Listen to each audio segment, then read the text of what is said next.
ભાણું ભાણું કઈક બીજી જગ્યાએ લાગે છે. જય સ્વામિનારાયણ બધાને. અમારા ગોળી ભગત બેહી ગયા છે ચાંદલો કરવા. ભગત એટલે પ્યોર હો પાછા. અને પછી ભગવાન મમ્મી ને પપ્પા લાગ્યા પગે. માતાજી આપણને વળીને પોગી જાય હો, પણ પછી ગયા ઓફિસે. ભગવાન લાગ્યા પગે ને આજના ટાસ્ક લખીને ચેડા કામે. બોલો 0 બાઇટ્સ થઈ ગઈ હાવ. હવે એક ભાઈ આવ્યા છે મેલબર્ન થી. એમની રિક્વાયરમેન્ટ જુઓ તમે. ઈ ભાઈને 6 પેજીસ બનાવવા છે વેબ ફ્લો માં, અને બજેટ છે ભાઈનું $80 અને ટાઈમલાઈન 24 કલાક. તો હું એમ કહું છું કે 80.5 આપી દો, અમે મેલબર્ન ભેગા આવી આવશું.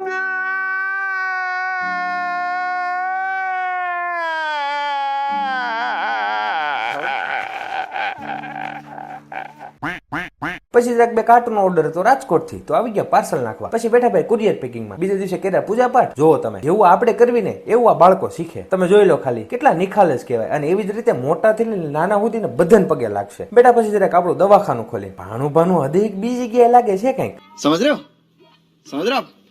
રહ્યો ને? જો ગોળીભાઈ કેવી સેવા કરે છે. પછી આપણે ઉપડી ગયા ઓફિસ બાજુ. માતાજીને આપી રોટલી. જાંબુડો કેવડો થયો. બસ હવે જાંબુડાની સીઝન આવી ગઈ છે વાલા. પોગી ગયા ઓફિસે. સાંજે ઘરે આવીને ચડાવી મેચ. CSK ને ભલે બધા ટ્રોલ કરે, પણ એટલું જાણી લેજો કે ચકલા કોઈ દી બાદ ન બને વાલા. અને કાલની મેચ ગુજરાતના હોમ ગ્રાઉન્ડ માં હતી, તો આખું ગ્રાઉન્ડ પીળું પીળું ભર્યું હતું. આ છે લેગેસી વાલા. અને આજનો વિચાર કઈક એવો છે કે દીકરા હોય કે દીવા ઉજ્જવળ ન થાય ને તો નકામા હો વાલા.